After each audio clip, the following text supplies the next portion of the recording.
1장 46절로 52절까지의 말씀입니다.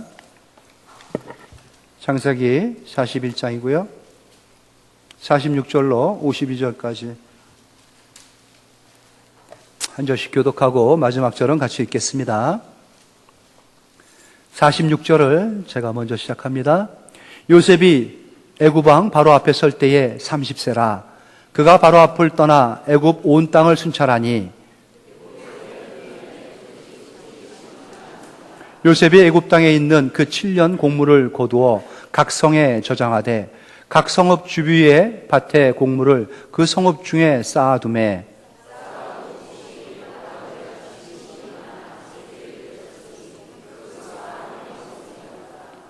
흉년이 들기 전에 요셉에게 두 아들이 나되 곧 온의 제사장 보디베라의 딸 아스낫이 그에게서 낳은지라.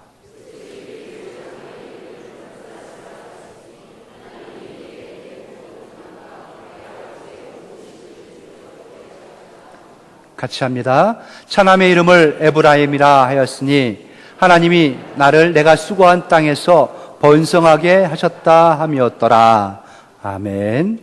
예, 오늘은 본문을 중심으로 이즘은 번영의 문을 열어줍니다.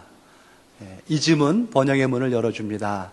므낫셋이 에브라임을 잊게 합니다. 라는 원 제목이 있습니다. 므낫셋이 이즘이고요. 에브라임이 번영입니다. 첫째가 잊었더니 둘째가 번영으로 나타난 것이죠.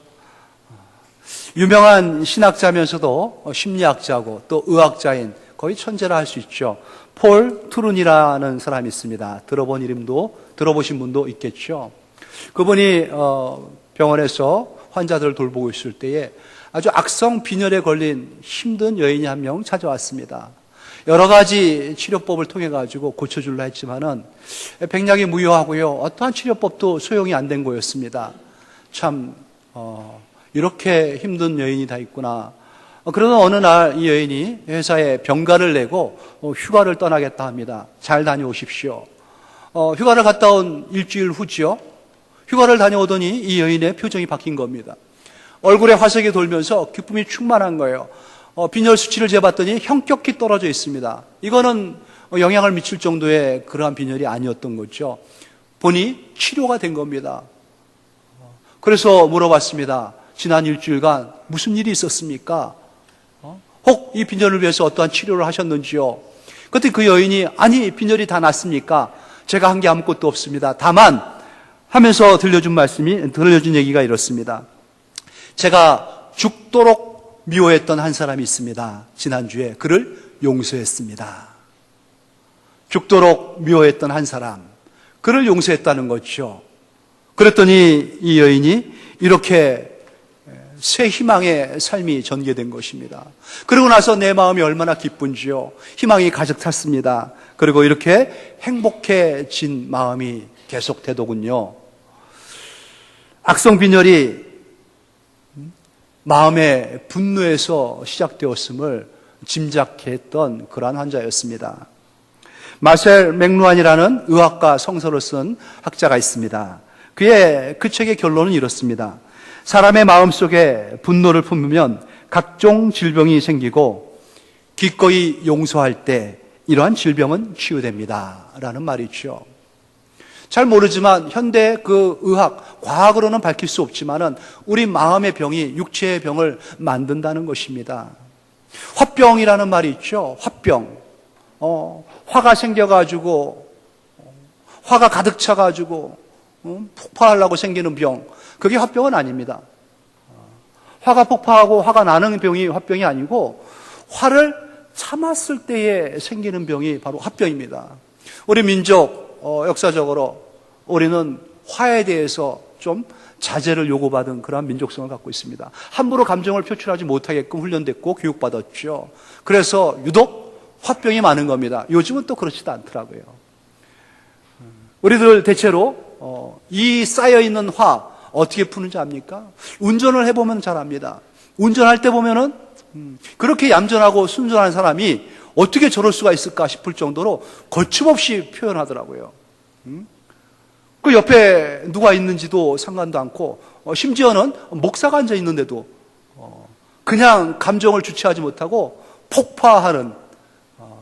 근데 그게 심리적으로 이유가 있더라고요. 폐쇄된 공간에서 이 대상 있지 않습니까? 자기에게 화를 돋군 그 대상. 이 사람하고 맞닥뜨릴 일이 없습니다. 창문 한번 열고 확 욕하는 순간에 그는 지나가 버리고 내가 지나쳐 버리죠. 그리고 그거는 잘 듣지도 못합니다. 바람 속에. 그러니까 스스로 푸는 거예요. 스스로. 밀폐된 공간에서 순간적으로 억누르고 자제해야 되는데 본능적으로 이게 폭파되어서 드러나는 거. 운전할 때 보면은 많이 나타나집니다. 그런데 그런 현상을 간혈성 폭발 장애라고 합니다. 간혈성 폭발 장애. 무슨 말이에요, 여러분? 병이라는 거예요, 병. 운전할 때 병 걸린 사람들은 그렇게 신경질을 잘 부리는 겁니다. 변명이 있더라고요. 조심해야 되는 거 아니겠습니까? 그렇다고 폭파 안 시키면은 안에서 응어리가 돼가지고 화병이 돼버리고, 만병의 또 원인이 돼버리는데 어떻게 해야 좋을지, 어떻게 하면 좋을지. 오늘 주인공, 본문의 주인공 요셉 보십시오.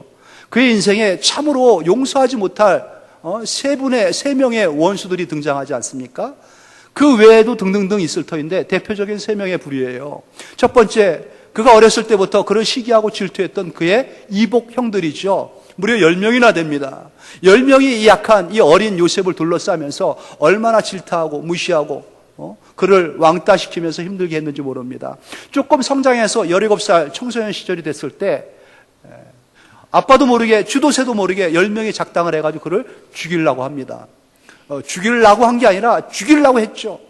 그런 척 했던 게 아닙니다. 실제로 사리를 가지고 그를 구덩이에 쳐놓은 겁니다. 마치 마른 궁동이라 그가 죽지 않았어요. 그러니 그들이 다음으로 낸 꾀가 뭡니까? 팔아버리는 겁니다. 아주 먼 나라에, 다시는 돌아오지 못할 그 나라에 팔아버리자. 결탁을 하고 지나가는 대상들에게 은몇냥 받고 그를 팔아 넘겨버렸습니다. 죽을 고비를 넘겼던 요셉, 이제 팔려가는 신사가 됐어요. 묶여가지고 그 광야를 그는 도망도 못 가게끔 끌려서 그 수백 킬로를 낯선 땅까지, 낯선 문화가 있는, 낯선 사람들이 있는 곳으로 간 겁니다. 정들었던 부모, 다시는 얼굴도 보지 못하고요. 고향 산천, 다시는 볼 수 없는 그곳으로 가는 내내 그가 무슨 생각을 가졌겠습니까? 이를 갈았을 겁니다. 형들이 두고 보자. 한 이름 불러가면서 한 명 한 명의 얼굴을 떠오르면서 그 마음에 분노를 삭힐 길이 없었을 것입니다. 애굽에 도착했죠. 보디발이라는 그 군장의 집에 하인이 된 겁니다. 노예가 된 겁니다. 그래도 타고난 성실성을 가지고 열심히 일했습니다. 아주 부지런히 일했습니다. 인정을 받았지 않습니까? 그런데 이게 돌아온 보답이 뭡니까? 그 집 주인이 그를 유혹하더니만은 죄를 올가매더니 누명을 씌워가지고 남편에게 고자질하는 겁니다. 남편은 다 알고 있어요. 부인의 악한 소행을. 그렇지만은 알면서도 이 요셉을 감옥에 쳐넣어버립니다. 언제 너는 석방이다. 이 선고 기간도 없어요. 감옥 생활이 되는 거예요. 죄인이 돼가지고 나와도 전과자밖에 될 게 없는 그 신세가 된 겁니다. 노예가 전과자가 돼가지고 죄인이 돼가지고 감옥에 갇힌 거죠. 감옥에서도 또 열심히 성실하게 옥중 생활을 합니다. 간수장이 그를 인정을 했어요. 거기에서도 간수장을 돕는 그러한 사한 역할을 합니다. 많은 죄수들에게 희망과 용기를 주고요. 그들의 손발이 되어줍니다. 특별히 높은 지위에 있었던 술 맡은 관원이 있었습니다. 그에게 그 앞날을 얘기해 주면서 복권될 것이다 희망을 주고요. 그에게 용기를 줍니다. 그가 말한 대로 그는 복권이 되었습니다. 높은 자유로 회복되어졌죠. 그런데 꼭 신신당부했어요. 나를 잊지 말아달라고. 나를 꼭 기억해달라고. 그런데 복권되자마자 까맣게 잊어버립니다. 그의 호의를 완전 무시해버린 거죠. 잊을 수가 없는 사람들입니다. 두고 볼 수 없는 사람들입니다. 어떻게든 간에 내가 직접 보복을 못해도 내 마음의 미움을 가지고 두고두고 평생 살아가는 동안에 그들의 이름과 그들의 그 얼굴을 그리면서 이를 갈아도 모자랄 그러한 원수들. 그런데 오늘 우리 본문 앞절을 살펴보니 요셉이 애굽 왕 바로 앞에 설 때에 30세라 13년 만에 그의 상황이 완전 바뀌어버렸습니다. 애굽 이 큰 이집트 나라에 천하를 호령하는 바로 그 바로 밑에 총리 대신이 된 겁니다. 그리고 그 땅을 다스리는데 풍년이 들었은 그때에 이 요셉의 지혜로 말미암아 창고마다 가득 채워져 가지고 셀 수 없을 만큼의 많은 양식들이 채워집니다. 요셉이 그렇게 기질을 발휘하면서 지혜롭게 자기의 역할을 해나간 것이죠. 그러기에 그는 총리로 1인지상 위로는 딱 한 명의 왕밖에 없습니다. 만천하가 다 자기 밑에 있는 만인 지하에 위치해 있습니다. 무소 불위의 권력자라고 하지요. 넘버 2가 된 겁니다. 그 대단한 나라에. 그의 손가락 하나면요, 그의 눈빛 하나고 그의 말 한마디 하나면은요, 천하가 벌벌 떨 수 있는 그 위치에 섰습니다. 그런데 요셉 보복하지 않았습니다. 그렇다고 그가 마음으로 꾹 참고 화병에 걸려가지고 끙끙 앓았냐? 그렇지도 않았다는 것이죠. 요셉은 특별한 방법을 썼습니다. 자기들에게 그렇게 원수 같았던, 자기 인생의 거침돌이었던 그들을 향해서 용서한 것이죠. 용서라는 카드를 쓴 겁니다. 참으로 용서로 말미암아 자기 안에 있었던 이 모든 모든 분노를 하나하나 깨끗이 제거시키고 삭제시켜 나간 것이죠. 요셉이 이 용서의 결단을 할 수 있었던 이유, 어떻게 해서 그 사람들을 용서할 수 있었을까? 이만한 지위에 올랐으니까 여유가 생길 것까? 그렇지 않습니다. 여러분 자신들을 잘 생각해 보십시오. 좀 낮았다 그래가지고 상황이 바뀌었다 그래가지고 용서가 되던가요? 그렇지 않죠. 그런데 요셉이 용서할 수 있었던 그 이유는 단 한 가지, 믿음 때문이었습니다. 믿음. 하나님에 대한 절대 신뢰가 그 마음의 배경에 깔려 있었던 것이죠. 그는 끌려갈 때부터도 용서했을지 모릅니다. 감옥에 있을 때도 용서했을지도 모릅니다. 하지만 그의 인생, 또 두고두고 그의 삶을 살펴봤을 때는 용서의 인생이었음을 알 수 있죠. 나중에 야곱이 죽었을 때 그 형들이 이 요셉 앞에 무릎을 꿇으면서 목숨을 살려달라고 구걸합니다. 그때에 이 요셉이 뭐라 했는지 압니까? 무슨 말씀입니까? 천부당 만부당한 말씀, 일어나십시오. 그리고 한 말이 창세기 50장 20절의 말씀이에요. 당신들은 나를 헤아려 하였으나 걱정하지 마십시오. 하나님은 그것을 선으로 바꾸사 오늘과 같이 많은 백성의 생명을 구원하게 하시려 하였습니다. 당신들이 나를 악으로 삼았지만은, 악으로 내게 다가왔지만은 하나님께서는 그것을 선으로 바꾸신 하나님이다. 하나님을 바라본 거죠. 괴롭히고 힘들게 했던 대상을 바라본 게 아니라 대상을 이용하시고 대상을 통하여 역사하시는 너머에 있는 하나님을 바라본 거고, 그 하나님에 대한 믿음을 이 요셉은 갖고 있었던 것입니다. 이 요셉을 처음 만났을 때 이 형들이 벌벌 떨었습니다. 총리가 된 동생을 보고 말이죠. 살아있는 동생을 보고. 그때에 요셉이 그들에게 들려줬던 말, 같은 맥락이죠. 창세기 45장 5절의 말씀이에요. 당신들이 나를 이곳에 팔았다고 해서 근심하지 마소서, 한탄하지 마소서. 하나님이 생명을 구원하시려고 나를 당신들보다 먼저 보내셨나이다. 하나님께서 그렇게 하셨다는 것이죠. 이들은 요셉을 죽이려고 했습니다. 이들은 요셉을 묶어가지고 내팔아버린 사람들입니다. 그런데 당신들이 나를 죽이려고 했던 것이고 당신들이 나를 팔아버린 것이라고 생각해가지고 나도 이를 갈았지만 두고 보니 그게 아니었다는 것입니다. 하나님께서 당신들을 통하여 그 과정을 겪게 하신 거라는 거죠. 과정이었습니다. 하나님의 다름의 또 다른 방법이었다는 것이죠. 그거를 바라본 겁니다. 로마서 8장 28절의 그 유명한 문구 여러분 기억하시죠? 우리 같이 한번 읽어볼까요? 시작. 우리가 알거니와 하나님을 사랑하는 자 곧 그의 뜻대로 부르심을 입은 자들에게는 모든 것이 합력하여 선을 이루느니라. 많은 분들이 이것을 암송하고 외우고 있습니다. 줄겨 읊조리죠. 그렇지만은 암송 문구가 아닙니다, 여러분. 믿음의 문구입니다. 하나님의 그 절대 권력, 절대 주권을 우리가 인정한다 하면은 이 믿음 속에, 이 고백 속에 우리 삶이 드러나져야 되는 것이죠. 합력해서 선을 이루시는 하나님. 좋은 거든 나쁜 거든 나를 통해서 이 모든 것을 그렇게 하게 하심으로 말미암아 마침내 선이 나오게 만드시는 그 하나님, 하나님의 주권, 하나님의 능력의 손에 나를 맡기는 사람들, 그 신앙의 고백이 바로 이러한 구절 아니겠습니까? 하나님을 신뢰하면서 하나님을 믿고 그를 용서할 때, 그 사건을 내 기억 속에서, 내 마음 속에서 삭제하고 지워버릴 때에 아주 용서의 힘은 놀랍게 나타나집니다. 용서는요, 성경 전체에 흐르는 하나님의 인류를 향한 방법입니다. 하나님의 방법이죠. 하나님의 쓰시는, 그러기에 하나님을 사랑하고 하나님의 사랑을 입은 사람들, 이 방법을 써야 되는 것입니다. 하나님의 사람들에게 하나님께서 명하신 것이고요. 하나님을 하나님의 사람이라 한다 하면은 반드시 채택해가지고 써야 할, 하나님께서 우리에게 요구하시는 것입니다. 하나님을 믿는 하나님의 사람이라면 반드시 지켜야 할 바로 율법과 같은 그러한 말씀이 있죠. 그러한 단어가 바로 용서입니다. 그래서 내가 용서하고 싶을 때 용서하고 용서하기 싫을 때는 용서하지 아니하고 그것이 용납되지가 않습니다. 우리는 그냥 용서해야 합니다. 그것이 우리의 사명과도 같아요. 하나님께서 명하신 겁니다. 예수님께서 뭐라고 말씀하셨나요? 너희가 사람의 잘못을 용서하면 너희 하늘 아버지께서도 너희 잘못을 용서하시려니와 너희가 사람의 잘못을 용서하지 아니하면 너희 아버지께서도 너희 잘못을 용서하지 아니하시리라. 우리가 용서하지 아니하면요 하나님도 나를 용서 못한다는 거예요. 그래서 주님이 가르쳐 주신 그 기도문에 주기도문이 있죠. 이 구절이 들어가 있는 겁니다. 우리가 우리에게 잘못한 사람을 용서하여 준 것 같이 우리 죄를 용서하여 주시옵소서라고 기도하라는 것이죠. 그렇게 기도해야 되는 겁니다. 하나님 앞에 용서받기 원하십니까? 용서하십시오. 너희가 각각 마음으로부터 형제를 용서하지 아니하면 나의 하늘 아버지께서도 너희에게 이와 같이 하시리라.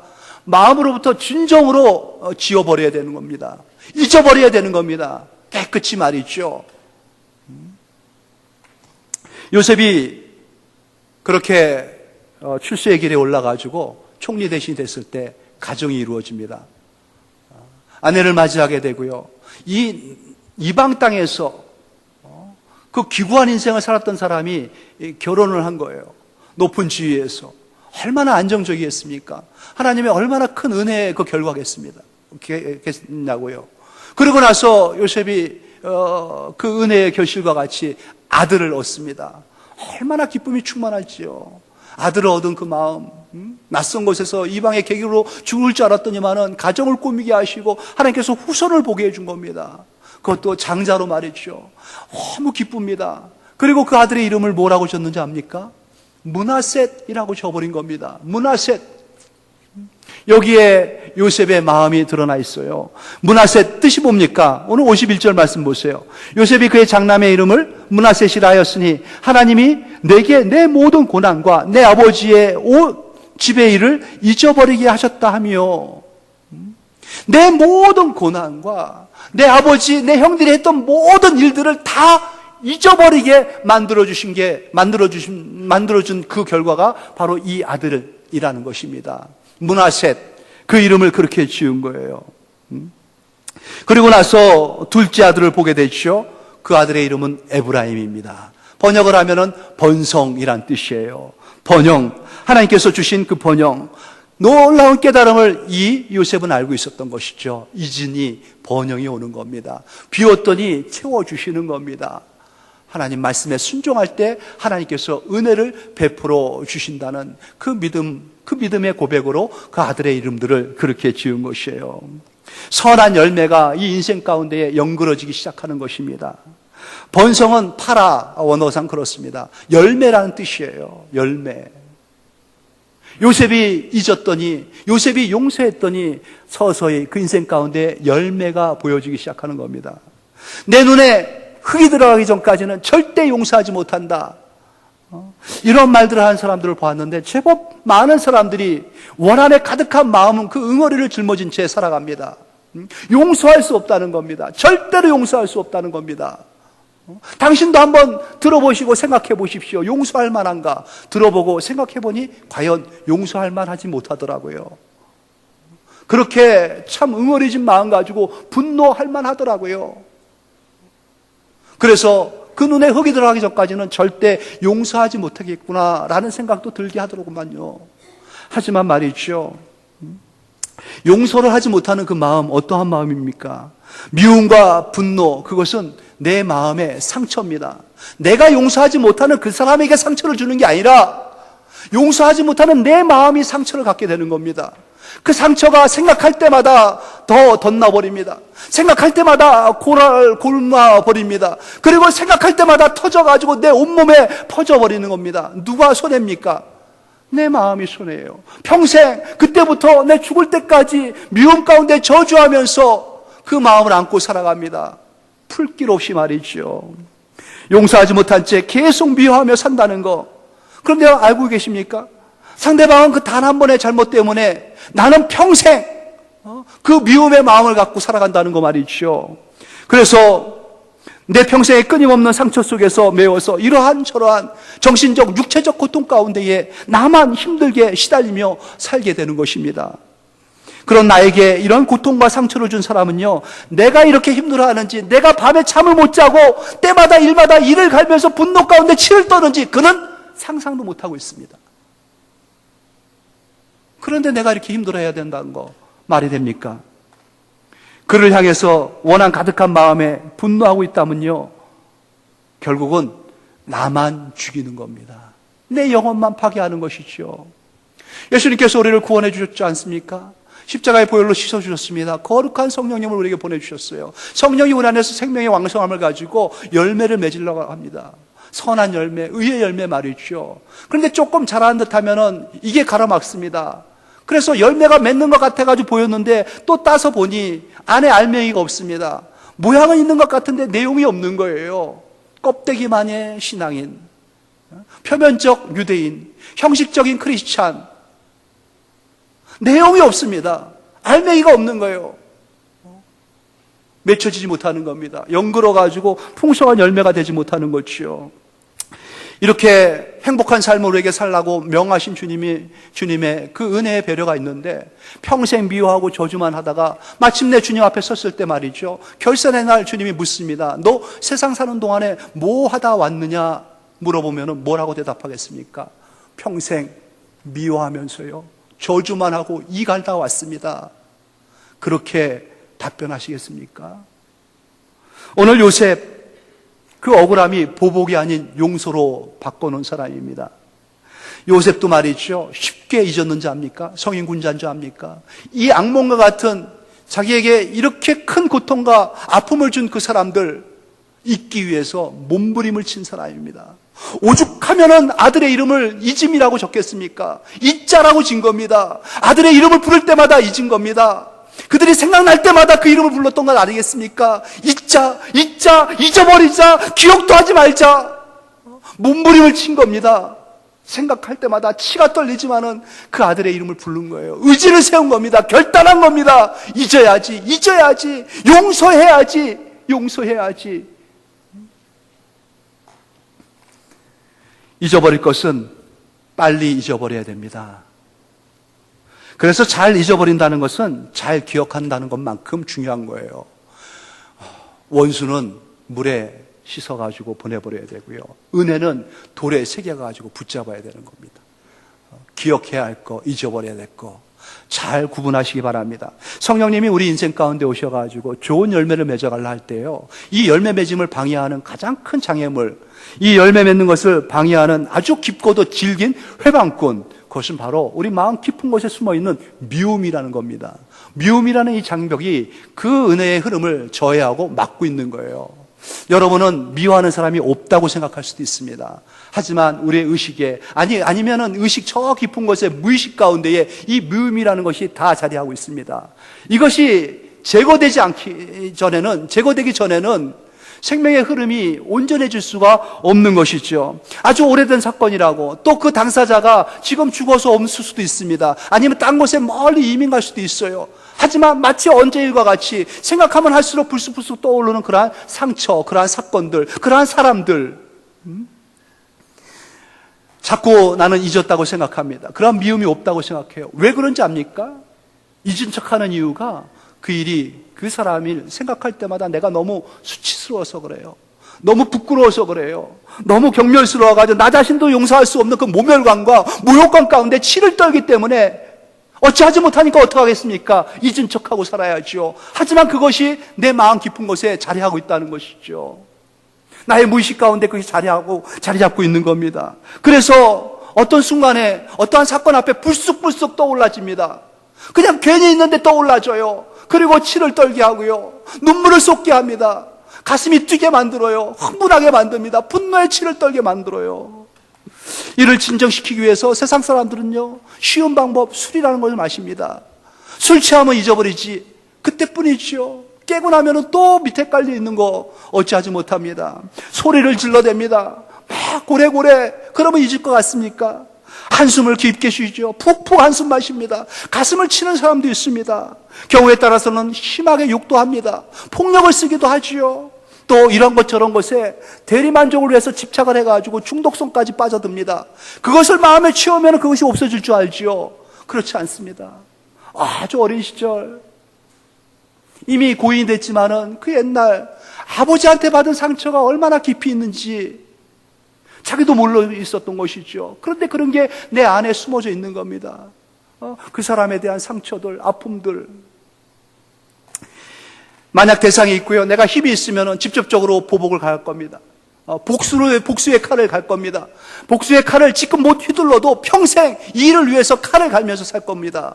복수 그거 하나만이 내 인생의 목표라 생각하면서 말이죠. 내가 복수를 못 갚으면 죽기 전에 죽으면서 내 후손에게 물려줍니다. 너는 꼭 이 애비의 복수를 갚아라 말이죠. 복수를 대물림해줘가지고 갑니다. 평생 그렇게 안에 복수심을 가지고 살아가는 인생들. 그러니 때마다 일마다 불만과 불평이 많습니다. 비난하고 신경질을 부립니다. 분노하면서 화를 폭발합니다. 불안감과 두려움 가운데에 공황장애까지 이러한 저러한 알지 못하는 또 여러 가지 질병에 시달립니다. 고통 가운데 말이죠. 인생이 곤고한 겁니다. 한마디로. 예수님께서 십자가에 못 박혔을 때 말이죠. 못 박히면서 자기를 때린 사람들이 있습니다. 채찍을 가한 사람들이 있습니다. 자기의 손에 못을 박은 사람들, 자기의 옆구리에 창을 찔른 사람들, 비난하고 조롱하고 비웃은 사람들, 이 사람들이 과거의 먼 옛날의 사람들이 아니에요. 지금 자기 눈앞에 있습니다. 그리고 그들의 그런 가해로 말미암아 피해자가 돼가지고 십자가에 못 박혀가지고 줄줄 피를 흘리고 있습니다. 헐떡이면서 숨을 쉬고 있는 겁니다. 고통 가운데 저들의 그 가해로 말미암아 고스란히 피해자가 돼가지고 당하고 있는 거예요. 무슨 말을 할 수 있습니까? 일을 가는 거 아니겠습니까? 버럭버럭 하늘에서 번개를 내려가지고 내리칠 수도 있는 겁니다. 땅을 갈라가지고 다 그들을 매몰시킬 수도 있는 겁니다. 그런데 그 힘든 상황 가운데서 숨 한 번 쉬기 힘든 그 순간에 주님이 무슨 말씀을 하셨습니까? 아버지 저들을 사하여 주옵소서. 자기들이 하는 것을 알지 못함이니이다. 주님이 이 사죄의 간구를 드리지 아니하면 용서받지 못하기에 주님 그 어려운 순간에 힘을 모아가지고 한 게 용서를 선포한 거예요. 용서를 선언해 준 겁니다. 용서해달라고. 내가 너희를 용서하면 아니겠습니까? 주님께서 용서했던 그 자리에 얼마 지나지 않아 찬란한 부활의 아침을 맞이한 거 우린 기억하고 있습니다. 용서는 새로운 생명, 새로운 열매를 맺게 해 주는 거죠. 잊을 때에 번영이 오는 겁니다. 열매가 맺혀지기 시작하는 겁니다. 용서할 때 성령의 열매가 보이기 시작하고요. 용서할 때 성령의 열매가 자라기 시작합니다. 인생이 풍성해집니다. 넉넉해집니다. 많은 사람들에게 은혜를 주는 그러한 인생의 걸음을 걸 수 있고요. 주님 앞에 섰을 때 칭찬받는 하나님의 사람의 삶을 걷게 되는 것이죠. 용서의 문을 열 때 번영의 빛이 들어옵니다. 용서의 손을 내밀 때 치유의 광선이 내 몸에, 내 인생 가운데 비춰지기 시작합니다. 용서하셔야 됩니다. 그것은 명령입니다. 이스라엘이라는 나라 있죠. 국가명으로 우리 알고 있습니다. 국가명이 있기 전에 이 이스라엘은 개인의 이름이었죠. 한 사람의 이름이었습니다. 우리가 잘 알고 있는 오늘 요셉의 아버지의 이름이었고요. 아브라함의 손자의 이름이었습니다. 야곱이 하나님 앞에 새로 받은 이름이 바로 이스라엘이에요. 오늘 이 요셉으로 말미암아 이 이스라엘의 가족들이 전부 애굽에 내려옵니다. 그리고 400년 후에 이들이 한 민족을 형성하면서 홍해를 건너가지고 광야로 나오면서 가나안에 들어가게 됐지요. 홍해를 나오는 순간부터, 건너는 순간부터 이들은 민족성을 형성하기 시작합니다. 개인이 아니고 가문이 아니고 민족이 되는 거예요. 저들은 도대체 누구냐? 이스라엘의 후손들이다 해가지고 붙여진 이름이 이스라엘입니다. 괜한 이름이 아닙니다. 이스라엘, 저들은 누구냐 했을 때 그들은 진영을 갖췄습니다. 12지파가 동서남북을 해가지고 하나님의 성막을 중심으로 해가지고 거대한 움직임으로 가나안 땅을 향해서 전진해 나간 것이죠. 가나안 땅에 전착해서도 그들은 12지파를 중심으로 해가지고 나라를 세웠습니다. 누구냐? 저들은 이스라엘이다. 이스라엘 그럴 때는 그의 12명의 아들, 오늘 요셉과 더불어 그의 형들과 함께 지파를 이루면서 나라, 민족을 형성한 겁니다. 그런데 12지파, 그 중에 레위 지파는 땅을 분배받지 못한 거 아시죠? 제사장 지파이기 때문에. 그럼 어떻게 12지파가 될 수 있습니까? 레위를 빼고도 11지파면 11지파의 이름을 가만히 들여다보면 요셉이라는 이름이 있습니까? 없습니다. 그러면 10지파 아니겠습니까? 그런데 어떻게 12지파입니까? 오늘 요셉이 낳은 두 아들 므낫셋과 에브라임 각각 한 지파씩 그들이 형성하게 됩니다. 12지파를 통해 가지고 나라가 형성되어질 때 요셉만 형들에게 참으로 구박받고 핍박받고 무시당하면서 결국은 죽임에까지 내몰렸고 결국은 묶여가지고 노예로 팔려나갔던 그 아무것도 아닌 것 같은 요셉만, 거기에서도 되도 않은 여인의 유혹 속에 유혹을 떨쳤다는 이유 가지고 강간미수범이라는 수치스러운 그 죄명을 뒤집어 쓰고 옥살이를 했던 그 요셉만, 거기에서 성실하게 옥중생활을 하면서 많은 자에게 도움을 줬지만 무시당하고 잊혀진 존재가 됐던 그 요셉만 그 나라의 그 지파의 두 지파를 얻게 됩니다. 내가 하나님의 말씀을 순종하는 너희에게 1000대까지 이르러 내 인애를 베풀리라 약속하신 하나님의 그 약속, 1000대가 뭡니까? 2000대, 3000대, 4000대로 흐르면서 그 나라의 큰 기둥으로 요셉만 인정을 받은 겁니다. 하나님의 약속은 준엄합니다. 사랑하는 성도 여러분, 하나님의 우리에게 주신 그 은혜로 말미암은 성령의 열매가 이제 맺혀질 때가 됐습니다. 성령의 열매가 풍성해야 됩니다. 잘 들여다보십시오. 그 사건, 그 사람 아직도 내 마음에 그렇게 꽈리를 들고 자리하고 있는지요? 이제 선언하십시오. 므낫셋의 이름을 부르면서 눈물 흘렸던 요셉과 같이 십자가상에서 저들의 죄를 용서하여 주시옵소서 피눈물의 기도를 드렸던 예수님과 같이 이제 그 이름을 부르면서 용서하십시오. 하나님 앞에 이제 그 이름을 불러가면서 사랑하겠습니다 고백하십시오. 그때에 하나님의 생명의 물고가 우리 인생 가운데 들어오기 시작합니다. 넉넉하여 하나님의 영광을 드러낼 수 있는 귀한 권속으로 하나님 기뻐하는 이 시대에 하나님의 영광의 열매들로 가득한 그러한 인생이 됩니다. 그러한 풍성함이 여러분의 심령과 여러분의 가정에, 여러분의 인생 가운데 풍성해지기를 우리 주 예수님의 이름으로 축원드립니다.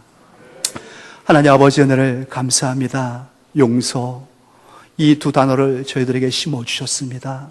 하나님, 이제부터 우리가 무거운 아주 어려운 숙제를 받았습니다. 한 심령 하나님 받아둔 이 용서의 숙제를 삶 가운데 하나하나 해결해 나갈 수 있도록, 풀어갈 수 있도록 성령님 도와주시고 역사하여 주시옵소서. 내 마음에 아주 오래전에 그렇게 줬던 상처, 그 사람, 그 사건들 이제 주 예수의 이름으로 하나님 용서를 선포하고자 합니다. 성령님 우리의 마음을 어루만져 주시고 새 생명의 움터 자랄 수 있도록 역사하여 주시기 바랍니다. 새 기쁨 가운데 하늘의 그 넉넉한 여유로움으로 영광을 맛볼 수 있는 우리 모든 심령 되게 주시옵소서. 감사하신 우리 주 예수님 이름으로 기도합니다. 아멘.